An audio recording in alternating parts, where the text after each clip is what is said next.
Magpapakilala po muna kami. Ako po si Jerome Panico ng Search and Rescue. Pala si Kenneth Lopez, Search and Rescue Supervisor po ng QCDRR under ng Operations and Warning. Kasama ko po yung mga personnel po ng Search and Rescue, si Sir Dave Roca.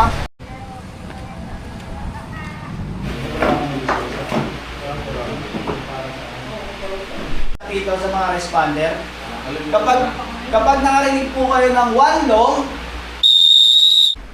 Naintindihan po? Yan. Okay. So, yung West Valley Fault Line na sinasabi ko is merong haba ng 100 kilometers. No? Haba, no?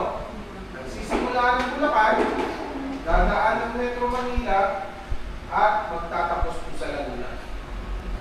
Ganun po kahaba ang West Valley Fault Line. No? Metro Manila, ano ba yung mga tinamaan? Naandyan po ang Quezon. Pasok muna tayo sa Quezon City. So sa Quezon City, no, mayroong 12 barangay na tinamaan. No, 12 doon. Mga 21 kilometers ang nakapaloob doon sa West Valley Fault Line. Sabi nga nila, malayo ka man o malapit, no, mararamdaman. Sir, tingnan po natin kung anong nangyayari. Kaya po, yun ang ibig sabihin ng one long blast na whistle. Pero, once na nakarinig kayo ng one long blast at one short, ibig sabihin, yung bantang panganib po na yun is lumagpas na o nawala na. So, ibig sabihin, pwede nyo na pong ipagpatuloy yung ginagawa ninyo. Okay? Pero, pag nakarinig po kayo ng tatlong short na whistle, ibig sabihin, evacuate immediately and proceed to safe or higher area. Open space or safe area.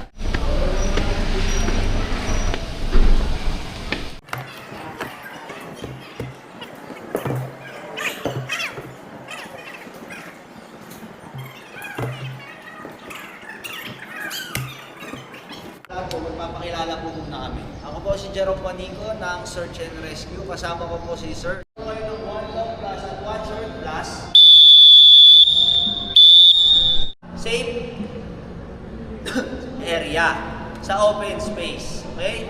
Kasi po, ibig sabihin yung box na yan, sa bigat niyan. Pero sa 7 katao po, kahit yung mga medium build o yung maliliit lang po, kaya pong buhatin. Kutsara.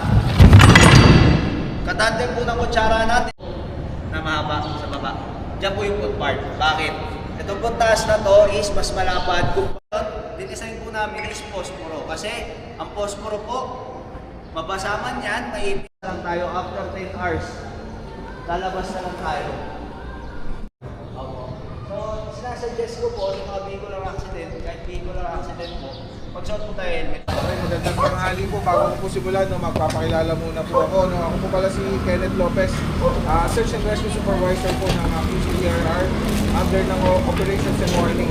So kasama ko rin Search and Rescue personnel si Sir Jerome Panico. Okay, so sa nakikita nyo, familiar naman kayo kung ano to.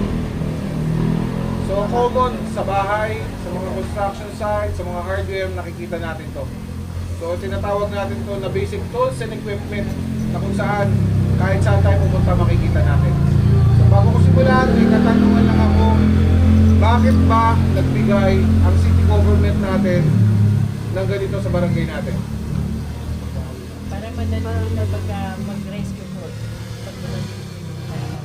Anong klaseng rescue po?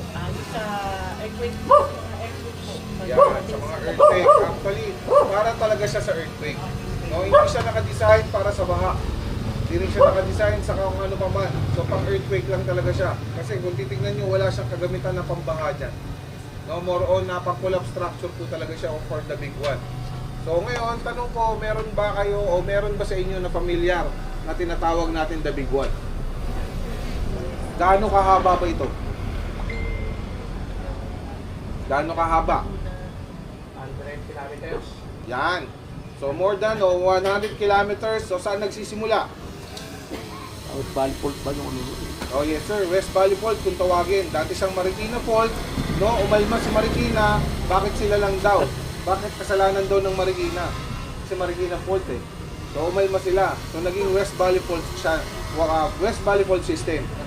No? Nagsisimula yung West Valley Fault System natin o West Valley Fault Line from Bulacan to Metro Manila hanggang Laguna. No? Ganun po kahaba yung 100 kilometers po na yun. Ngayon, pag tinanong naman sa Metro Manila, meron naman po siyang tinaanan o tinamaan na Quezon City, Marikina, Taguig, Pasig at Muntinlupa. So yun po yung tinamaan sa Metro Manila. Ngayon, pasok naman tayo sa Quezon City. Sa Quezon City may 12 barangay na tinamaan. So 21 kilometers pumasok sa Quezon City. Sa palagay nyo ba, kung sakaling tumama yung the big one is kaya na ba natin? Kaya na ba natin? Kaya nga tayo nag-aanda. Hindi, sa tingin natin, sa sarili natin, kaya na ba natin yung 7.2 na i-create ni West Valley Fault? Hindi, hindi natin kakayanin. Totoo yun. Kakayanin yun. Totoo po yun. No? Kahit kami po, sabihin natin, yung personnel ko lang po sa Search and Rescue is 35. No? 35 personnel po yan na nag-duty po, nagpapalitan. 8 personnel per day.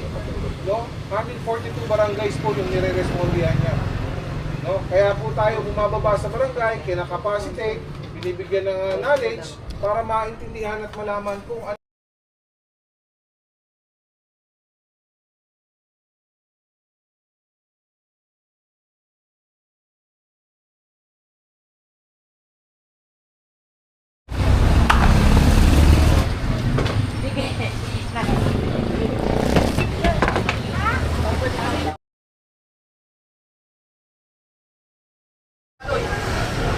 Pala si Kenneth Lopez, no, Search and Rescue Supervisor po ng QCDRR, no, under po ng Operations and Warning. No, kasama ko po yung mga personnel po ng Search and Rescue, si Sir Dave Roca, at saka si Sir Jerome Juanico, no, ng Search and Rescue team po. So, kaya Kaya po kahaba yung West Valley Fault Line po natin. Sa ganun po, nagkaroon po ng proyekto yung city government po natin, no? Nagbigay o namigay po, no, ng best siba ito. Okay? So, itong box na po na to, dati po siyang tinatawag na ELSA Home Box. Okay? Dati po siyang proyekto ng MMDA na hinago po natin, na idala po natin dito sa Quezon City, na kung saan tinawag natin siyang best siba. Meron tayong, ano tawag dito? Ha? Pala. So, Sir Jerome po. Sir Jerome, maraming salamat at marami kaming natutunan ngayong umaga. Yung mga tawag doon sa mga tools ay na-enhance yung aming kaalaman. No? Kaya gusto po kami nagpapasalamat sa inyo sa oras at panahon na ibinigay po ninyo sa aming mga bird, sa aming po mga rescue